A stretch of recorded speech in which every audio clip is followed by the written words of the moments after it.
Greetings and welcome to the brand new podcast, Freedom Roundup. My name is Sean Horner, Executive Director of Heartland Fund Incorporated, and I am joined today by Representative of the great state of Missouri, Jeff Coleman, 32nd District. Also joining us is Cress Chambers, Treasurer for the Jackson County Republican Committee. And lastly, but not to be forgotten, is my lovely wife, Michelle, who happens to be the President of the High Noon Republican Women's Group. Jackson County Committee member as well, and also an associate director at the Heartland Fund PAC. Greetings, everyone. Hey, Sean, what's going on? Hey. So, I know I'm kind of jumping in. You can actually say hi, Jeff. Hey. It's my turn. Well, yeah, no, you don't. How about that? You don't have to take turns. Well, you can raise your hands. We'll get to that. We're gonna make our first podcast short and sweet, but I wanted to talk a little bit about some of the things that came up in the news recently, and specifically about education.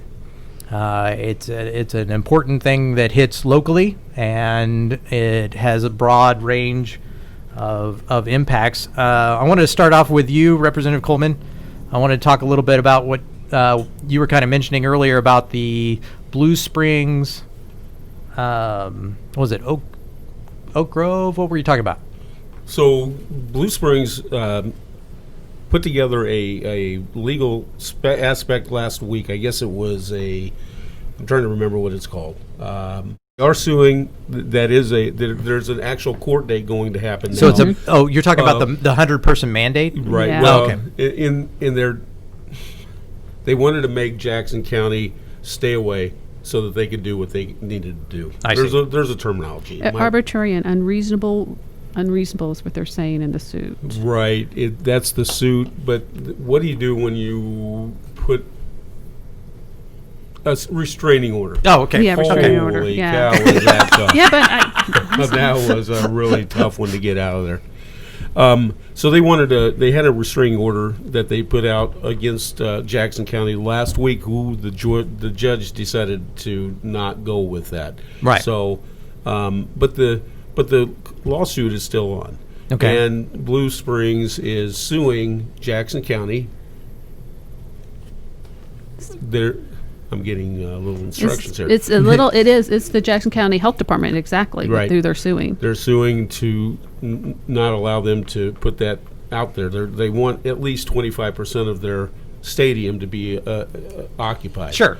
So Because it's a revenue thing for them. yeah, and it's also for the kids. I mean, For the kids, because you had the band's over 100, and so Yeah. the band can't be there Yeah. involved with it, which is a major thing. the Right. kids get one ticket a kid for people to come in, so their family can't come in and watch them play.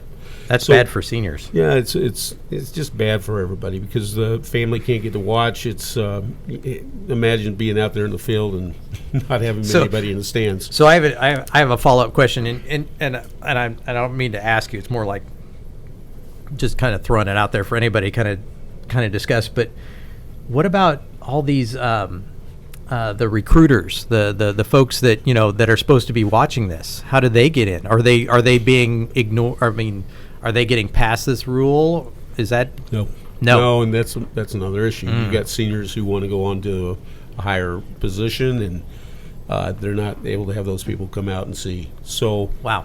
there were other. Blue Springs is asking for other schools to get involved in this lawsuit so they can show that they have the support of their schools, and it shows better. Right. And in Grain Valley, as most know, that I'm a school board member, and we authorized our administration to get onto that lawsuit.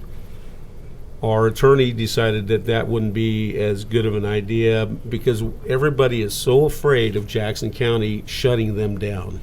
So I have a question for you real quick, Jeff. Excuse me. How many people are allowed in your football games for Grain Valley? 100. Same as Blue Springs? And same as as Independence. Because, Independence? Yeah, because like the band can't have a performance that's while the football all is. of Jackson County? Yeah. Yeah. That's But a the mandate. Chiefs Stadium is allowed 22% of people Right. Yeah. and only 100 people at a high school football game when high school players and high school age students, their percentage of contracting, dying, or passing on COVID is significantly lower. Well, you may not be aware. Jackson County did some scientific research, and it's obvious that it's attracted to high school games more Right. so than NFL. And I've also noticed that it's past 8 o'clock, COVID comes out. Yeah, At yeah. 8 o'clock, Yeah. all Oh, yeah. the stores shut down as well. Yeah, that's Yeah. very true. So, So no, it's time we sensitive can and- we can joke about it, but and that's why I asked about the scouts Right. specifically, because I was wondering if somehow the scouts were still getting in or seeing the games, but Well- at least they're adhering to the rules, or at least I don't know which school it was, but they had people outside the fences. So they weren't inside in the stadium, but they were outside the fences, and they were told that they needed to go away, or they were going to start putting fines out. wow. This is ridiculous. Well, just because Independence, the band is having to have 3 separate performances for each level of band outside. It's the marching season, just so the kids can have their family present. Wow. That's incredible, isn't it? I mean, Outside. outside. Outside. Outside. Where you can't even contract it from being outside. Right. Well, it's a significant Lower, but chance, outside But is you're outside in the open air. Right. yeah. Right. That's crazy. Speaking of contracting low at the local level, my wife Michelle and I were talking about some schoolwork that some kids we'd seen were doing, and we were talking about the indoctrination, the ridiculous curriculum stuff. Oh my gosh, Did you it's want bad, to? isn't it? Did you want to talk a little bit about what really you saw? bad. Well, one of my my high schooler, she's a senior. Her class that they're doing is just ridiculous. I now have to pull it up. Was not ready for his thing. Oh my god, should have messed it up. All right, go ahead. Okay, so one of the questions that they're asking these seniors, which this is a public forum for all these kids, it's online, so everybody can see each other's answers. It says modified American flag being burned in economic protest. The concept of these 3 principles of cultural identity do not always mean hatred or bias, but can be used to help facilitate such feelings. Well, it goes on to have them do explaining what ethnocentrism is, patriotism, and nationalism, and what's the difference between the 3. Explain how each of these examples impacts a general international perspective being an American citizen.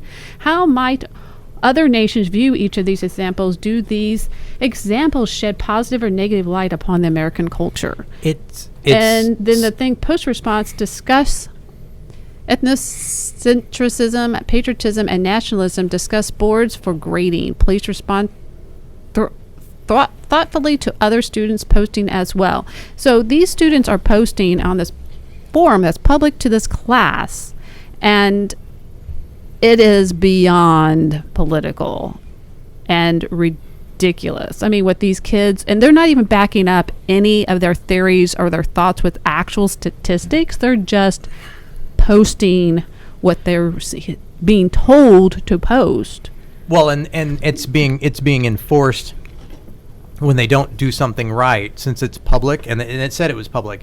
Other kids get to respond, and as we've seen, it's not respond necessarily in the forum. It's sending your buddy a Snapchat saying, "What the hell are you talking about? You're racist. You're racist." It's unbelievable. It's really unbelievable that they're doing this. And on top of, they asked when 9/11 happened, and the teacher actually gave my daughter a -3 points because he said 9/11 happened on September 1st, 2011, and not September 11th. I'm sorry. Say that again.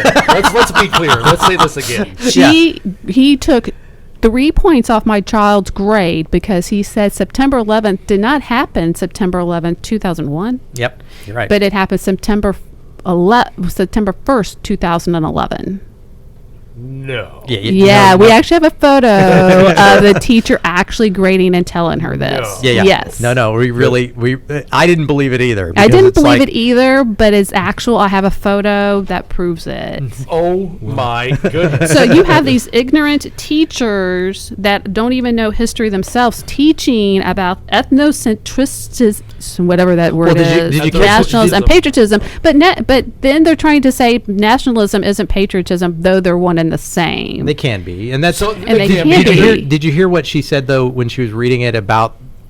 It doesn't say it, but it's implying that there's a lens you need to look through globally, external to the United In the States, States. to See, to understand understand global. What the is wrong with global to make you understand what is wrong with the United States? Yeah. What is wrong with our country Based on- globally? What's wrong with us? Yeah, that's not how we do. So that's things. what Barack Obama basically did his 8 years in office. What's wrong with the United States? And went on a huge apology tour around the world apologizing for being a liberty-minded, free-minded country. And this is the crap that we're teaching our kids in school. Yeah. Yeah. And this is just one of the examples That's just of the one questions. of the examples. She's had years and years of this, but it's been really bad this year, and I think a part of it has to do with the fact that we're there We can with actually- her, and so when she asked the question, We're able to see is it. this what is this I'm reading, and we're going, crap. Well, and then I know last year, was it last year? I think it was the year before it. In her was the year before. English class, they were actually telling her how racist Washington was, and how first president. and our first president, and how him having slave owners, and she had to write an essay in English about him owning slave owners, being a slave owner. Oh my goodness. And this is So in an what's that have English to- class. Yeah. What I want to know It's- is what's that have to do with his presidency? That's what we focus on. I mean, we see them tearing down the Washington statues, right? Yeah. Because he owned slaves. Well, that's not why he had a statue built after him. No. He had a statue built after him because he was the first president of the United States. He was He was a great general for the a United great general for the United States military, correct? No, but they're They didn't build the statue because he owned slaves and let's put him Right. on a high pedestal. No. no. It's because he was the first president and a And- great general. Are there, Yes. Jeff? Are there any moves to remove statues in Jefferson City? No. Okay. No. In fact, it's just the opposite. We're, Okay. uh, Yeah, I can't because I'm just flabbergasted because I mean it's happened here all over the United States that they're trying to erase history, but this is exactly what the Marxists did in Cuba and in Russia. I mean, this is just a role play, The Leninist replaying Marxist. the Leninist Marxists did the exact same So thing. what's going on in Jefferson City? Well, let's just make it clear: nobody condones slavery. Nobody. No. In fact, what? It's a stain on our country. That's It right. is. It is. Yeah. And We nobody's need to trying recognize that, and nobody's we're not trying to put that on a pedestal at all. Exactly. Well, the Constitution was meant when they drew it up, they knew that they would eventually have to end slavery. I mean, it Yes, was you are put in correct. there to eventually end it. Which we were one of the first countries to do that. You Yeah. are absolutely correct. So I don't get the whole history thing. Yeah. No. It's And it is still very prominent in China. It's very predominant where you're seeing all these athletes and all these college professors and all these high school teachers are praising China when they're still the ones that are doing the labor and the what is it Child Uyghurs? slavery. So they have Muslims over there The that they Uyghurs. captured. Uyghurs, yeah. They shave their head, shave their face, and put them in actual camps. Yeah. This is where they filmed Correct. Mulan. Yeah. They filmed And then Mulan look- there, yeah. And look at the NBA. Now, whose side is the NBA on? Right. So, I wanna- let's go back to your I wanna Jefferson go- City. Yeah, but I want to go back and ask a question. Okay, go Okay. ahead. Yeah. What you talk about your daughter and what they're teaching her? What help us understand what grade she's in? She's a senior now. So I say that because I happened to see some of the work that was being done in that class. Oh my gosh. yeah. They can't even write a sentence. No. No. And that's They're- And these are all seniors that can't complete a sentence, and they're writing gibberish, and I was just so flustered. I'm like, I told my daughter, it's like, can they back up any of these statements that they're making? Yeah. Are they actually with proof? I was like, because when I was in high school and when I was in college, we had to actually have written proof. We had to prove that these were actual facts, couldn't not just put based on our feelings. You can just put feelings on a piece of paper they- and have that be the, you know. But they got it from Facebook. Yeah. Oh yeah, or CNN. Yeah, exactly. So let's hear about what they're doing in Jefferson City with the statues, because I know here in Jackson County they're wanting to remove Jackson. the statue of Andrew Jackson, Jackson. Off the courthouse steps. both Oh. courthouses. But what's going on in Jefferson City? Well, there's not a whole lot going on in Jefferson City because it's really more the local control type of thing. But there's not a lot going on in Jefferson City about that right now. But as we talk about the Jackson County issue, the Jackson County issue is gone to the people. Yeah. Frank White wanted to do that on his own. He wanted to have a committee of his own picking, so that they could try. Frank to take White, the baseball guy that's now in the executive in the Jackson County Jackson County Executive Committee. Right. Okay, okay, just making sure. Yep. And so it was fortunate that the Board of Legislators down in Jackson County decided to override and veto his decision to do that and put it out to the people. So now the people of Jackson County get to decide what to do with those statues. And that's really where it should be, I guess, at this point in time. Yeah. Yeah. Instead of just removing them because they don't like them personally. No. And so we see, and you were talking about this, Michelle. You're talking about the move toward, where we're classifying patriotism versus nationalism. Those are two separate things. Versus it was patriotism, And nationalism, ethnocentricism or some- ethnocentrism. That's a hard word to say. I think it might be made up. Between those three, which leads me to my question for Cress. President Trump recently announced his 1776 initiative. Do you have information on that? I do. You wanna touch- Real quick, I Yeah. want to touch on Nope, you're right. those. Now I can't even say it. Now that we've all screwed it up for you, go right ahead. Your turn. Ethnocentrism. Okay. Yeah. That So works. it's the That's a fact of state. It's a fact or state of being to a social group that has common and national or cultural traditions. Okay. Correct. Okay. Just so we get. No. Definition's correct. It's the whitewash version of what's the term I want to use? It's the whitewash term for now I'm drawing a blank. Well, that's not me. Just that other people do this. No. It's the term. It's the not tribalism, but it's kind of tribalism. It's Well, I would go with tribalism. I would go for tribalism. That's probably the best. The best. It's where tribalism and there's another word and that's the word I'm forgetting. It's the cross section of those two. That's what that word means Right. in my mind.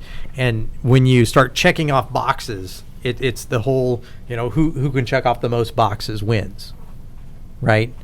So the lowest on the totem pole, of course, is your Straight white male. straight white male. Right. And as you go up that, People like us at this table. Yeah. Although I do get half a check because I am divorcee. So you get one Oh, too. wow. Yeah, Oh, wow. Yeah, we get a half a check. So we're I a don't little get bit higher nothing. because No. we were victimized. Just no, my ex. Well, Cress no. just happened to be lucky, the first go round. So yeah, we're talking no. about what's going on in the schools. Michelle had a very, very good point. Our kids are being indoctrinated, and Trump realized this, and he's seen it, and he signed the 1776 commission. He says, "quote It will encourage our educators to teach our children about the miracle of American history and make plans to honor the 250th anniversary of our founding," which is amazing. So we hear the lefties talk about how oh, Trump's writing this and he's going to do everything from the White House. Are you kidding me? You think Trump, and how stupid you think he is going to start writing education platform laws? No, this is an idea he came up with. Because we, at this table, we all agree, don't we, that there is very, very left-bending narratives Oh yeah. in our Oh classrooms. yeah, that's very much so. So not only in elementary school, junior highs, the high schools, we see it more in the high schools and college educated. You'll see it in the middle schools too now. Yeah. Right. And have you seen, right. like, if you look on Facebook, you can see people posting kids in first, second, third, fourth, fifth, Yeah, it's sixth getting grade that the teachers have pretty Black Lives awful. Matter and Yeah. that kind of garbage So what on this is their. going to teach is basically Americanism. Right. How America, yes, there was some stains on our country, but how great and free of a country we are. Because if you think about it, how many times have we heard this though? This analogy. How horrible we are, but yet people still come here. People still come here. and how they don't leave. That's how. Yeah. That's why we get an influx of Hispanics coming over from Mexico, people risking their lives, Cubans risking their lives to come to Florida, to the United States. How many people are leaving this country? Okay, so how many actors, Hollywood liberal elites, left this country when they said, we're going to leave the country in 2016 if Trump is elected? Why are they still here? Yeah. So I have a question for all three of you, and we can start with Jeff and go across and answer this question. And this is going to be one of these questions. So President Trump just did his executive order with the 1776 peace, right, to push American history in time for the 1776 commission for the 250th anniversary. As Republicans, we are usually small government, local control, push that. Absolutely. Oh, yeah. How do you see that working with that mindset? Or do you see that working with that mindset? Or is this still going to be a top-down thing? Do you want me to start with, you want to start first, or you want to take it first? Let me throw my 2 cents in, and then I want to hear what he has to say from being school board member. It always happens. Yeah, I know it always does. Well, that's why I wanted to talk to. Yeah. Okay, go ahead. We'll start with Jeff. No, it's No. You go first. Now you got it. Yeah, it's all yours now. Now you have go to go right ahead. This is mine. Okay, so what was your question now? Okay, let me start again. As Republicans, we the are government usually thing, small government. Yeah. Okay, so federal control versus local control. In this when case. I ran for office, I ran to get rid of the Department of Education, to abolish the Department of Education. I really think this is the only damn good thing that's coming out of it, is learning about Americanism, patriotism, and I don't see anything wrong with that. Okay, no, that's fine. And So okay, you're on the school board I am as on well. the school board. Okay, and here's the thing: when you talk about local control, local control works if you get local people involved. Right. We talked about that. The problem that you get is you get these people elected, and then you never follow up on it. They just get in there, they do whatever they want to, and nobody ever. So it's kind of like that old adage: hate Congress but love your congressman. Yeah. Right. Yeah. Mm-hmm. So from the standpoint of local control versus smaller government, Right. Absolutely. But yet, if we just sit back and let things do what they're going to do, It'll be exactly gonna where have we're it. at. Yeah. Yeah. And that's Nothing and will ever change. And I'm not saying either way. I wanted to toss that out because with the highest executive in the country saying we're going to do this, how that cascades down. Now, Michelle, in your High Noon Republican women's group, there's a lot of teachers. Yes, well, that's interesting. Former teachers. Most of them are- most of them are retired. retired teachers. Right. But I think it doesn't, like Jeff has said previously to me in like our meetings, that the school board can only do so much, that it actually falls on the teachers to teach it, and if the teachers don't want to teach it, it's not going to happen. So something has to be done to make sure it's actually being enforced in the schools, and it starts with the school board, but it goes to the principals, which goes into the teachers. Was that? Sorry. Do you think that perhaps the attempt was made to regulate that with Common Core. Was that what Common Core was supposed to do, but it took a left Wow. turn? Yeah. Wow. Wow. I mean, I think that might be. I mean, if it didn't, if Common Core wasn't put through the lens of I'm trying to think of a nice way to put this, communism. Like it is. I mean, and actually, you had benchmarks, which was what Common Core was started. I mean, could we? I mean, if let me put it this way: if the Department of Education said, "Hey, these are new guidelines for American history," right, according to the executive, right, is that more?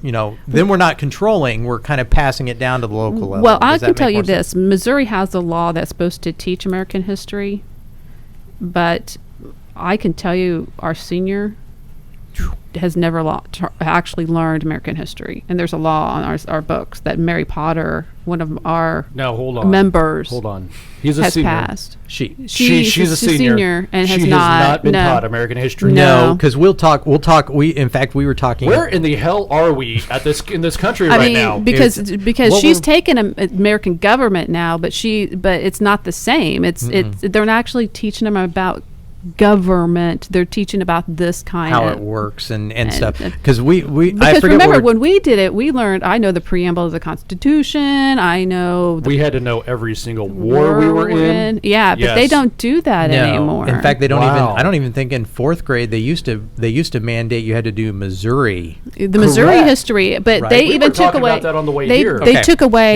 Yeah. the kids going to the Missouri state capitol, so Yes, they they don't even did. do that anymore. Yes, they did. But I think Yes, that Jeff? was that was due to something that happened. Yeah, that they still do. Okay. It may not be fourth grade anymore. Okay. I know that in our schools they've moved it up to the freshman class, Oh, okay. Which- but which in some cases I like better, just because it means more. Yeah. When you come down to the Capitol, and You understand how it's working. yeah, and- yeah. I get the opportunity to take people around, the kids around, and to talk to them. That's cool. And I used to like I to think joke. that's nice. It's awesome I because think those that's little awesome. kids just love it, but Yeah. they'll never remember it. Oh no, may they re- you'd be surprised. I remember my trip because I remember So do I. my congressman, Alan Wheat. Oops, sorry. That's going to date me. I remember every bit of it. Every bit of it. Going Because around it's the and- first time you go into the state capitol, Well- how neat it is, and the history of it. I mean, I remember when we went down to your inauguration, and I mean, it had been a while. And how It neat blows it you away was. when you're that young. Yeah. Yeah, but All right. So that's the education stuff.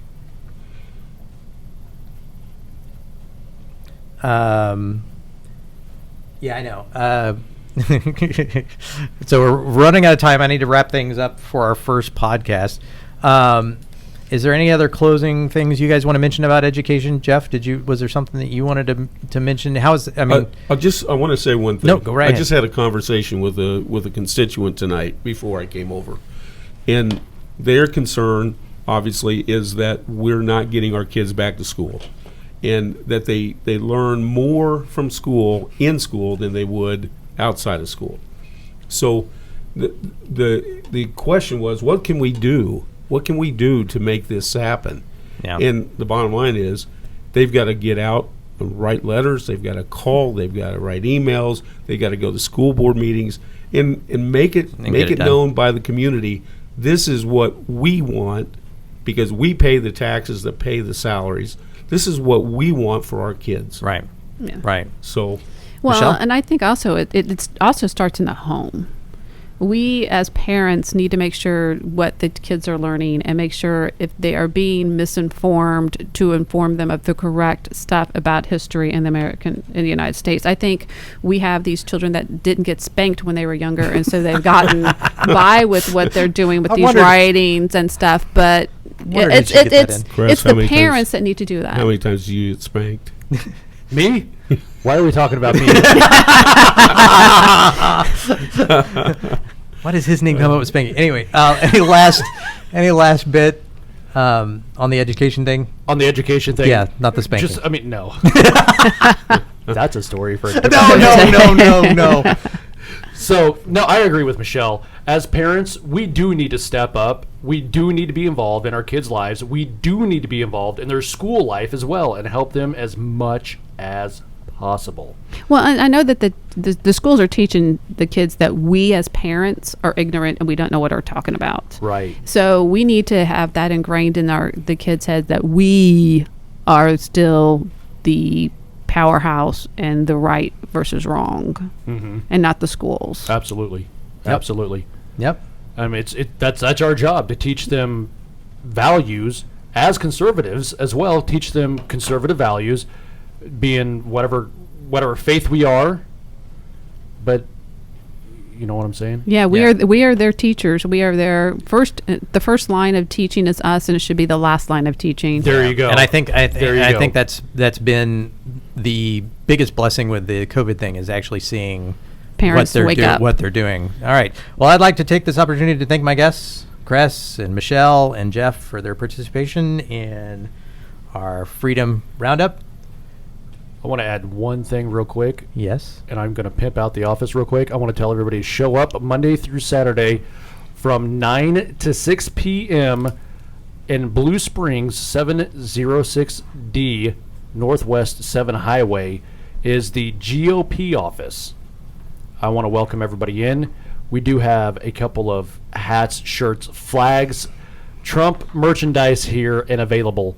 And coincidentally, this is where we are recording this podcast. We're in the back room. Michelle, do you want to pimp out your High Noon group? Yes, and if you're a Republican woman and you would like to join a Republican woman group and have other like-minded women, there are MOFRW is a Republican women's group that's throughout the United States, and my group is the High Noon Republican Women. We meet every third Monday from 11:30 to 1:30. This Monday is coming up is my next meeting, and we are going to be at the Blue Springs Lodge, which is the Masonic Lodge here in Blue Springs. Okay. Is there a email that they can get a hold of you at? They can get a hold of me at mejeanneret@gmail.com. She's looking at me because that's her maiden name. It's my maiden name. So Wow. me generate. All right, Jeff, anything you want to? Just a quick shout out about Amendment 3. Oh, yes. Amendment 3, please study in on it.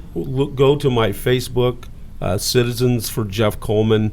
We have some videos that'll help explain what Amendment 3 is. Definitely get out, vote yes for Amendment 3. Awesome. All right. Like to thank my guests again. And I'd also thank Becky. Yep. And thank Becky Thank you, Becky. Chambers. Join the Jackson County Party. Republican Party. And lastly, Side note, I'd she like doesn't to talk much. I'd like to thank you, Becky, for manning our soundboard. And then lastly, we want to also mention the Heartland Fund, where you can contribute and not have to worry about being called a racist. If you've ever been to racist.watch, you'll know what I'm talking about. But if you'd like to contribute to our cause, you can reach us at fundingtheheartland.com/contribute. So thank you all again, and have a good day. See you guys. Bye. See you guys. Bye. This podcast has been brought to you by the Jackson County Republican Party. And promotional considerations given by Heartland Funding Incorporated, helping promote traditional values and candidates. Contribute at jacamo.gop. That's JACAMO.gop. And fundingtheheartland.com.